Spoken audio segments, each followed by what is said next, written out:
Mark chapter 10, mag-start ta sa verse 46. Kini ang famous story kabayan sa tao nga buta gitawag Bartimaeus. Mark chapter 10 verse 46. Kung nasa amen? Amen. Tanamaning dog paliw para sa pagbasa sa pulong sa Diyos.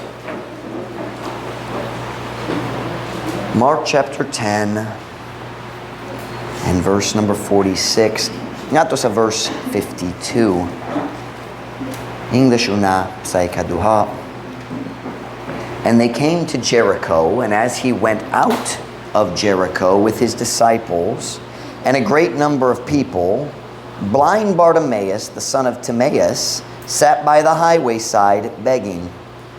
And when he heard that it was Jesus of Nazareth, he began to cry out and say, Jesus, thou son of David, have mercy on me. And many charged him that he should hold his peace. But he cried the more a great deal, Thou son of David, have mercy on me. And Jesus stood still and commanded him to be called. And they called the blind man, saying unto him, Be of good comfort, rise, he calleth thee. And he, casting away his garment, rose and came to Jesus. And Jesus answered and said unto him, What wilt thou that I should do unto thee? The blind man said unto him, Lord, that I might receive my sight.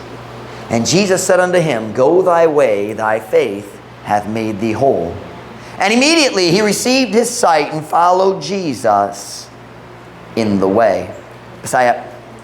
Og sila miabot nga to sa Jericho, og samtang siya migawas sa Jericho, uban sayang mga tinun-an, og sa usa ka dakong panon sa katawhan, ang buta nga si Bartimeo, ang anak ni Timeo, naglingkod sa daplin sa dakong dalan nga nagapakilimos.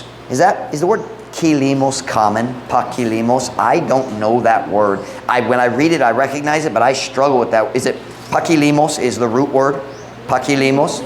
Limos is the root word? So it's pakilimos. Okay, that's not a very common prefix, the paki. Okay, where am I here? I'm sorry. Pakilimos, verse 47. Ug sa diha siya nakadungog nga kadto mao si Jesus sa Nazareth. Siya misugod sa pagsinggit ug nagingon, Jesus, ikaw nga anak ni David, kaluy ako. Ug daghan ang mibadlong kaniya nga siya kinahanglan maghilom. Apan siya misingge sa dugang pa nga kakusog, Ikaw nga anak ni David, kaluy ako! Ug si Jesus mihunong, ug misugo nga siya pagatawgon. Ug sila mitawag sa buta nga tao nga nagiingon ngadto kaniya, Pagmalipayon, tindog, siya nagatawag Kanimo. Ug siya nga nagalabay sa iyang bisti, mitindog ug miadto ni Jesus. Og si Jesus mitubag og miingon ngadto kaniya, unsa ang buot nimo nga akong buhaton gayon nga kanimo? Ang buta nga tawo miingon ngadto kaniya, Ginoo, nga ako unta makadawa sa akong panan-aw. Og si Jesus miingon ngadto kaniya, adto sa imong dalan, ang imong pagtuo mihimo kanimo nga maayo. Og diha siya nakadawa sa iyang panan-aw og misunod ni Jesus sa dalan. My title tonight comes from verse 49. I adjusted it just a little bit. The title of my message tonight is Visayan, Pagmalipayon, siya nagatawag Kanimo. Pagmalipayon. That's what I read at that in Visayan, and for some reason kana nga mga pulong naggunit sa akong kasing-kasing. Pagmalipayon, siya nagatawag Kanimo.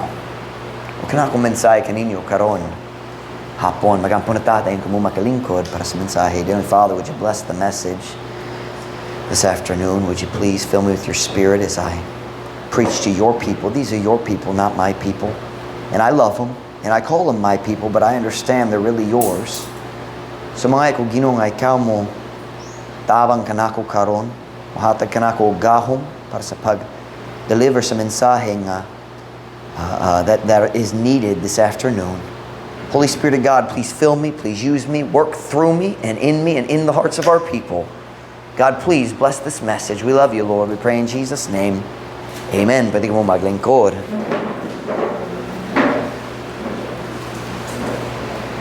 Ang iyang ngalan, si Bartimaeus. Pero most common nga siya gitawag kanamo blind Bartimaeus. Si Bartimaeus nga buta. Kamay ra ang atong nahibaloan kabayang kaniya. Siya ang anak ni Timaeus. Ang prefix sa Greek, or I think Greek that would be, yeah, it's in the Greek New Testament. Ang prefix bar, when it's put with a name, means anak sa. So Bartimaeus means anak ni, or anak ni, not sa, anak ni Timaeus. So ang ngalan sa iyang papa si Timaeus. Kinsa si Timaeus. What the kabalo. But his name literally means the son of Timaeus. We have that in English culture. Have you ever heard the name Johnson? It's the Johnson family. John's son. Dayon gihiusa. Tom son. Tom's son. Gihiusa. Well, they did that in the Bible as well. But we don't know much about blind Bartimaeus. Murag nabuta siya sukad sa iyang pagkatao pero wala ta kabalo. We don't know much about him. Kabulutan nga naglingkod siya diya sa daplin sa highway duo sa syudad sa Jericho. O kabulutan nga na siya'y uskada kung panginahanglan. He was blind. Buta siya. And nobody could help him. Bisan nining panahon na, sa tanan na tong technology, ang tanan doctors and medicine, most of the time, kung buta na ang tao, why tao makatabang? Usahay, but most of the time, delay. Si Marvin, dito sa palaran, nabuta na gyud. Now, dili gyud, ba hapit na. Hapit na gyud. And we took him to the doctor. Maybe they could help him in Cebu or Manila. I don't know. But here in Mindanao, walay tao na idea. Ang doctor nagtanaw kaniya, eye exam siya, and the doctor looked at him and said, kabalo ka og basa? Kaya just nasayog yun. Ang letter, kanaan kadako, dili siya makabasa. Ang doctor na, kabalo ka og basa? Si Marvin, kabalo! So, nasukot na siya. Buta man. Pero sigurado, diha sa panahon ni Kristo, diha sa panahon sa Biblia, walay tao makatabang sa buta. If you were blind, walay paglaom. Walay paglaom. He had a problem, and no one could help him. Apan usakad lao.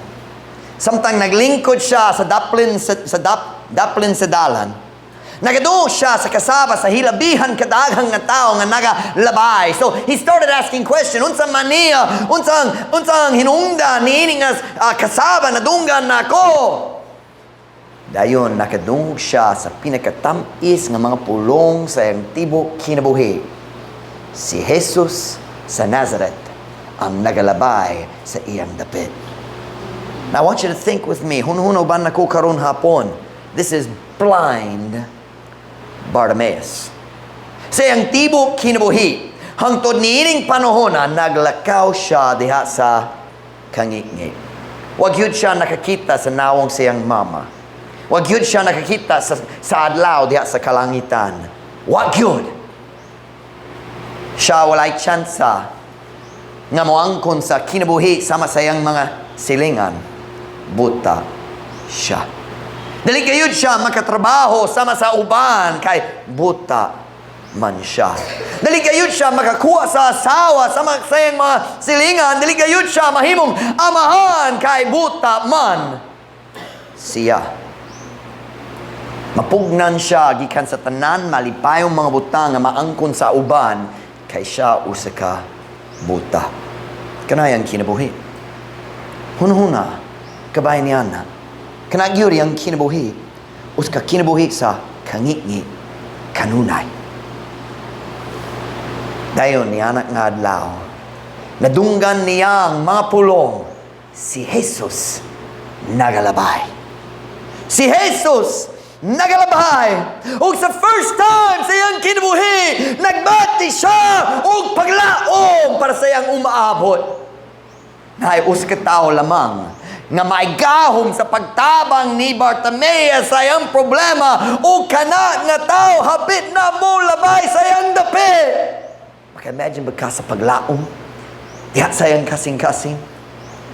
Go with me to verse 47, Mark chapter 10, verse 47. Let's walk our way through the story. Maghinay-hinay ta sa story. Look at verse 47. And when he heard that it was Jesus of Nazareth, he began to cry out and say, Jesus, thou son of David, have mercy on me. Kung sa diya nga siya nakadung kadtumaw si Jesus sa Nazareth, siya misugod og sa pagsinggit og nagingon, Jesus, ikaw nga anak ni David, kaluoy ako. You see, he knew who Jesus was. When he says anak ni David, he was saying, ikaw ang Messiah. Kabalo ko, ikaw ang anak sa Diyos. Ikaw ang gisaad sa Diyos. The root, the branch that comes out of the root of David. He understood when he said, ikaw ang anak ni David, he didn't just mean kaliwat. He meant, you are the Messiah. Kabalo ko nga ikaw ang anak sa Diyos. O kabalo ko nga ikaw lang makatabang nako. So what did he do? He cried out. Nagsinggit siya. Nato ni Jesus. He couldn't see him. He didn't know which way to turn his face. But he cried. Nagsinggit, nagsyagit. Jesus! Anak ni David! Kaluoy ako! Listen to me this afternoon, Truth Baptist Church. Kung ikaw na ay dakong panginahanglan diha sa imong kinabuhi na usa lamang nga makaatiman sa tanan ug iyangalan mao si Jesus Kristo. This afternoon I also want to ask you two very simple questions. Don't get excited, the sermon's not over yet. Two questions, here we go. Question number 1, do you believe that? Nagatuba ka nga si Jesus ang makaatiman sa tanan. Nagatuba ka nga siya ang naikasulbaran sa tanan imong problema bisan unsang kadako. Question number 2. When the trials and problems of life come, do you cry out to Him or do you complain to other people? Kung ang mga problema, mga pagsulay, mga kalisdanan sa kinabuhi mo danga, mo singgit baka, mo tiyabaw baka, nganha kaniya, o magreklamo ka sa imong silingan. Magreklamo sa imong pamilya. Do you call on the one who can help? Or do you complain to people while He walks by? Mosinggit baka, mutiyabaw baka nga to sa Ginoo. Or magbutang ka og sad post sa Facebook, "Luoy akong kahimtang karon." Araw ng mga tao maluoy nimo, "Oh, unsa man? Di ko ganan mo sulti. Oh, come on, you can tell me." Diba? You get alone with God and fall on your knees and say, God, kinahanglan ko sa imong tabang karon. Wa ko ka-expect ni ini nga problema. Pero na karon o Ginoo, ikaw lamang ang makatabang nako ni ini nga kaimtang. Or do you pull out your cell phone and look at Facebook? You listen to me, no problem has ever been solved because a person looked at 5,000 Facebook posts. Ang pag-like sa mga Facebook post, dili mag-ayo sa problema sa imong kinabuhi.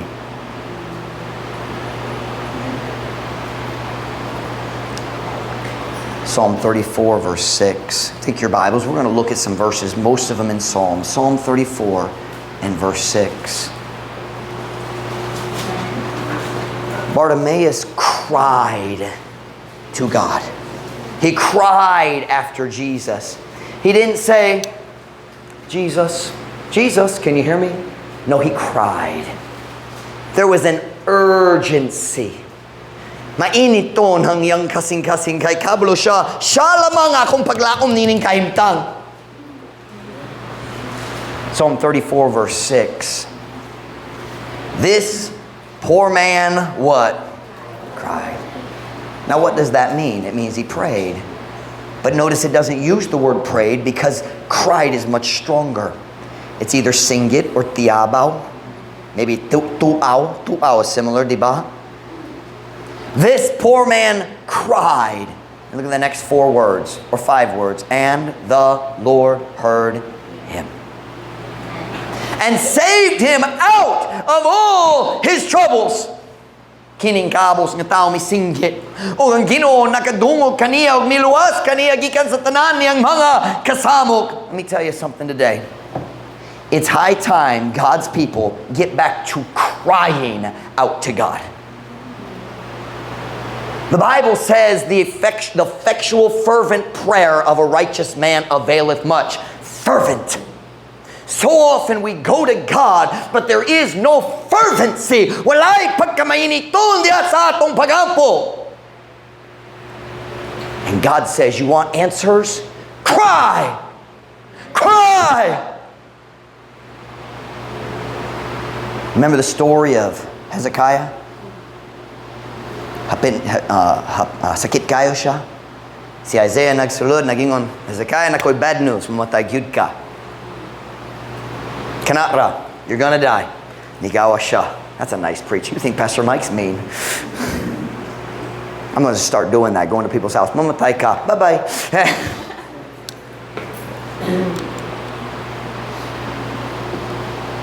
And the Bible says Hezekiah turned his face to the wall. He was sick. He couldn't kneel down. He rolled over and looked at the wall, faced the wall. Nagatubang siya sa wall. And the Bible says he wept sore. Naghilak siya o naghampo. Dayon ang Biblia nagingon si Isaiah, naggawa siya gikan sa palesyo. O sa wala pa siya niabot sa pultahan, diya sa courtyard, ang Diyos nagingon, Isaiah, yes Lord, balik na ka. Kay, nail bagong mensahe para sa hari. So he walks back in. And here was God's message to Hezekiah. I have heard your prayer, and I have seen your tears. Somebody wrote the song, tears are a language that God understands. Ang mga luha, maong lingwahe nga masabtan sa Diyos. You listen to me. You want God's attention. Don't just talk. Cry. Nabagkay mga kasamok, mga kalisod, mga kasakitan karon. Pagsinggit nga to sa Ginoo. Paghilak nga to sa Ginoo. Don't hold the feelings in. Pour them out before God. Nabagkay mga kahadlok, mga butangi, kahadlok kanimo. Cry out to God. Are you in Psalm 34? Go back 2 verses to verse 4. We just read verse 6. Look at verse 4. I sought the Lord, and He heard me, and delivered me from all my what? Ang tanan mga butangi kahadlokan nako. Ako nangita sa Ginoo, siya nakadungog kanako, ug mipalingkawas kanako gikan sa tanan akong mga kahadlok. What does that mean? The things that you were afraid were going to happen, He didn't let them happen. Listen to me, when you're afraid of something, take that to God. You don't have to wait until it happens. Dali ka kina maghula hangtod may tabo gayon. Okay, karon makampo. No, ampo karon. Kino kabalo kaon sa akong gikahadlukan karon paliok taba ang himiniana ay pagtugot nga niya kana mahitabo. Cry. Can I ask you a question? Do you ever feel overwhelmed in this life? Nabay panahon diin nagbati ka nga ang mga kagubot nagalapaw sa imong ulo sama sa mga balod sa dagat. Pagsinggit nga to sa Ginoo. Pagsinggit nga to sa Ginoo. Turn with me to Psalm 61 verse 1. Here it used the word overwhelmed, and it translates as buntog, nabuntog. But the idea of overwhelmed is very close to the idea of lapaw. You feel like you're drowning under the waves. Nalapwan ang imong ulo diya sa dagat, sa mga kalisod. Psalm 61 verse 1. Kung nasa, amen? Hear my cry, O God. Attend unto my prayer. From the end of the earth will I cry unto thee when my heart is overwhelmed. Lead me to the rock that is higher than I. Paminaw ang akong singgit, O Diyos. Panumbaling nga to sa akong pag-ampo. Gikan sa kinatungyan sa yuta, ako mo singgit nganha kanimo. Sa diha nga akong kasing-kasing nabuntog. Tultuli ako nga to sa dakong bato nga mas hataas kay kanako. When your heart is overwhelmed, cry out to God. Now listen to me now. You say, Pastor Mike, I don't know what to say. I understand that. When I'm upset, wa ko'y pulong. Kung masamo, kung masuko ko, just akong utok, magpalong na. Wa ko'y pulong, magpasabot sa akong pagbati. Say, Pastor Mike, what do you say to God? Something like this. Ginoo, wa ko kabalo. I don't know what to say. God, help! How about that? How about that? When my heart is overwhelmed, turn to Psalm 142 verse 1. Psalm 142 verse 1.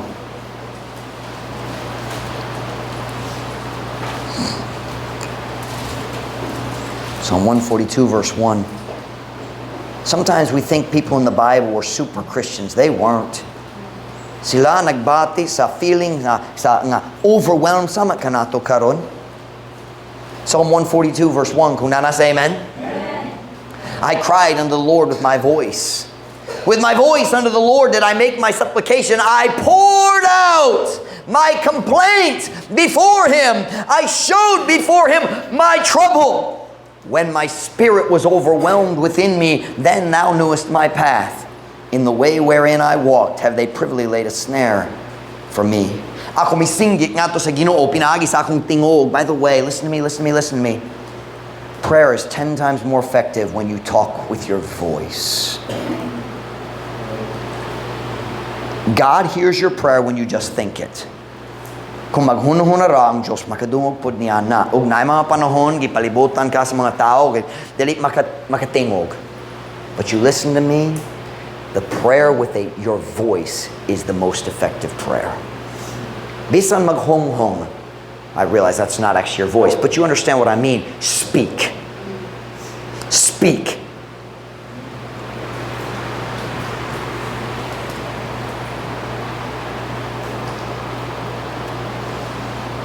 Where was I? Ako misinggit nga to sa Ginoo, pinaagi sa akong tingog. Pinaagi sa akong tingog nga to sa Ginoo, ako mihimo sa akong sa akong pangaliyupo. Ako mibubo sa akong mulo sa atubangan niya. Nasap na yung pulong mulo? Pagreklamo, di ba? Pagreklamo, mulo. Ako mibubo sa akong mulo sa atubangan niya. Listen to me now. Listen to me now. Don't pour out your complaint on Facebook. Pour it out in the prayer closet.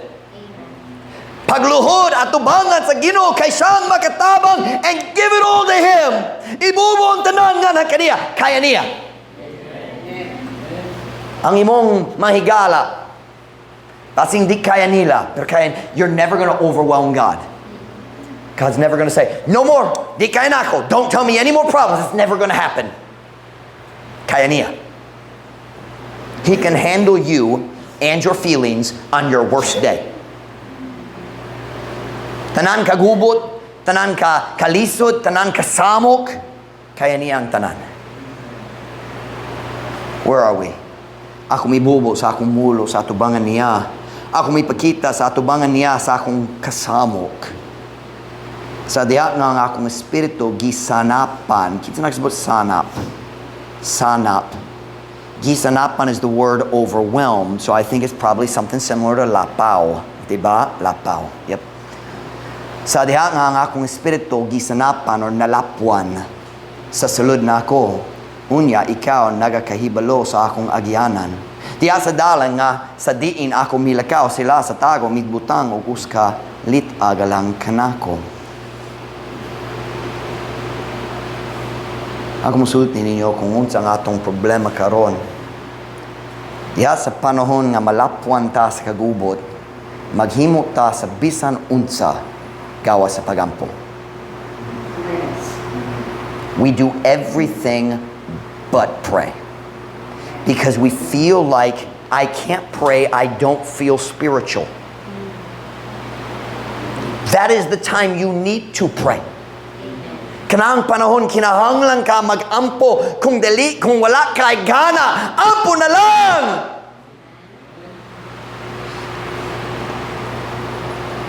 Say, well, Pastor Mike, maghula ko hangtod, mas mayo na akong espiritu, dayon mag-ampo. That's like waiting to go to the hospital until you're better. Kinahanglan ka mag-ato sa hospital, dili ra. Kanus ka mo ato? Kung maulian na, mo ato na ko sa hospital. Why, klaro? Pero kana atong gihunohon na.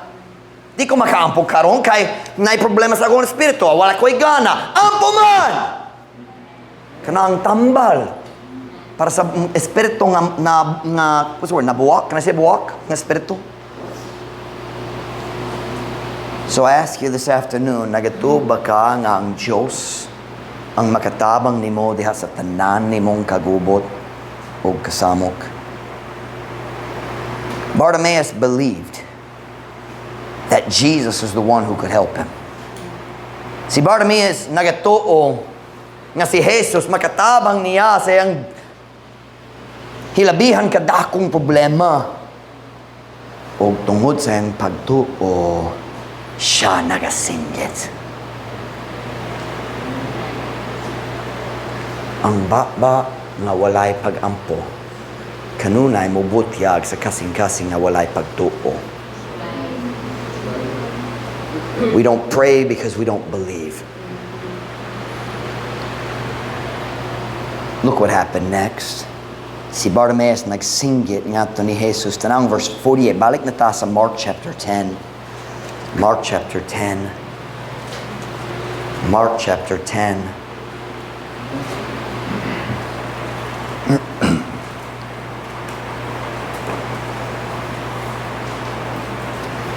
Mark chapter 10 verse 48. Kunana say amen? And many charged him that he should hold his peace. Can you believe that? Naitaw, nagsulay, nagpugong kaniya, gikan sa pagpangayo tabang. And many charged him that he should hold his peace. But he cried the more a great deal, Thou son of David, have mercy on me! Og daghan ang mibadlong kaniya nga siya kinahanglan maghilom.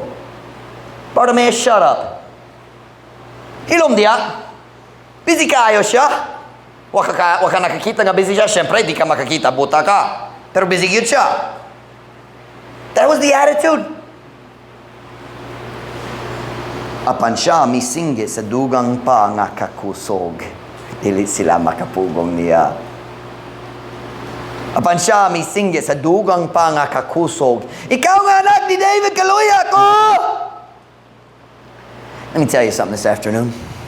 Listen to me now. Sa diha nga ikaw maghimo sa decision sa pagsinggit nga to sa Diyos.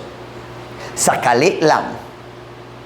Mudangat ang tibuok kalibutan aron mubabag kanimo gikan sa pagampo. Have you ever noticed that? Magluhod ka aron magampo, ang imong cellphone mo tingog diretso. Maghilak na ang baby. Ang mga bata magsugod og gaway gawas sa balay. Ang state youth parade mo labay na nga banhag yun. It's not music. Bam, bam, bam. Sama na.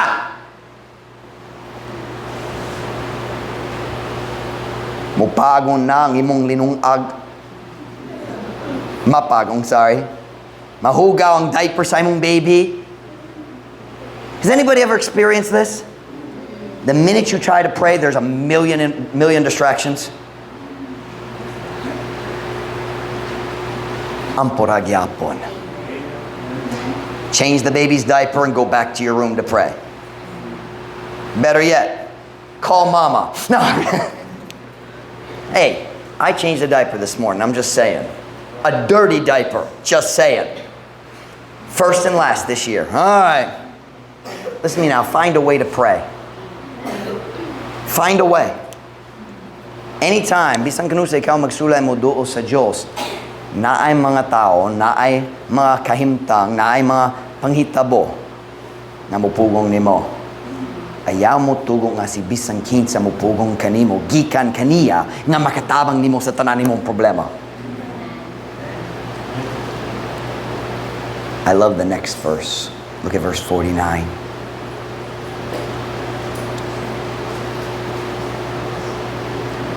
Mark 10:49. And Jesus stood still. I love this. Ug si Jesus mi hunong. Samtang si Jesus naglakaw diya sa dalan, gipalibutan siya sa hilabihan kadaghang tawo.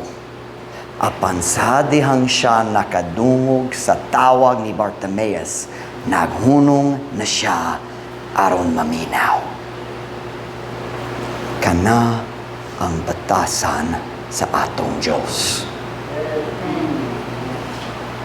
Kita nga mga kinikanan, kitang tanan nakasabot na ilain-laing klase sa paghilak sa atong mga bata. Halos matagadlaw ang atong mga bata maghilak. But most of the time, kung makadong ang paghilak, magbaliwala lang. Diba? Kay murag nasuko ra, murag nawalay ang toy, gamay ra, diba? Pero usahay na diferensya diha sa paghilak. O kita nga mga kinikanan kablo diretso. Diba? Mas seryoso na. O kung ikaw makadungog niya nga paghilak, wala itaw kinahanglan mangayo sa imong tabang. Mangayo nga ikaw mo tabang. Mudagan nakadiretso aron mo tabang sa imong anak. Diba? Kanang batasan sa atong Diyos. When we cry, God says, hold on, kajut. Ako na naghilak. Kinahanglan ko maminaw. Kinahanglan batasan sa imong amahan nga ang imong langit nung amahan. Maghunong aron maminaw sa imong paghilak. Maghunong aron mutabang sa iyang anak na nasakitan. Turn with me to Psalm 34, verse 17.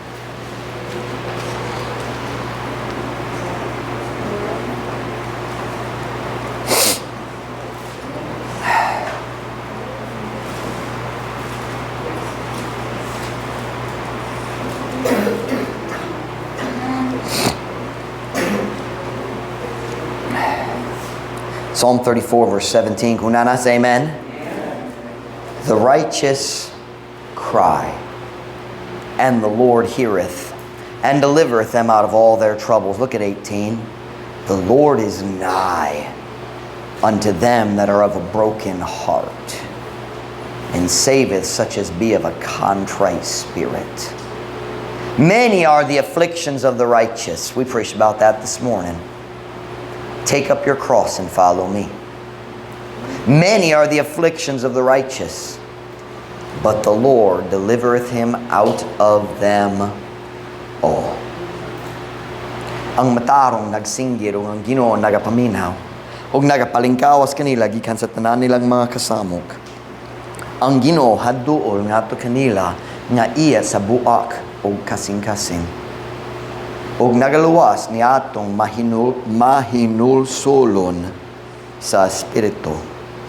Daghan ang mga kasakit sa matarong, apan ang Ginoo nagapalingkawas kaniya gikan kanilang tanan. Unta ako maka-convince kaninyo nga motiyabaw ngadto sa Dios diha sa panahon sa kagubot ug kalisod. Kadaghang sa panahon din ang pag-ampo mahimong atong kinalasang buhat. Did I say that right? sayang. Ang problema mo, boy, huwag magsulay ta ni ini, hoy, walay tabang. Pasin magampo ko. Sayang. Prayer should be your first response, not your last. You should pray before you go to the doctor, not after you go and find out it's serious. Unha ang pagampo. Let's go back to our story. Balik na ta sa atong story. I've preached some long sermons recently. This one's about done. Dalitas ni ini. Or dalitas kini. Mark chapter 10 verse 49. Mark chapter 10 verse 49. Kunana say amen? And Jesus stood still and commanded him to be called. And they called the blind man, saying unto him, Be of good comfort, rise, he calleth thee. Ug si Jesus mihunong, ug misugo, nga siya pagatawgon. Ug sila mitawag sa buta nga tao, nga nagiingon nga to kaniya, Pagmalipayon, tindog, siya nagatawag kanimo. Diri nakita na to ang pipila ka pulong nga naggunit sa akong kasing-kasing niaging Friday. Pagmalipayon, tindog, siya nagatawag kanimo. O karon hapon, kana akong mensahe alang kaninyo. Kung nakayos ka grabe kadakong problema sa imong kinabuhi karon, kung kinahanglan ka sa tabang nga ang Diyos lamang makahatag,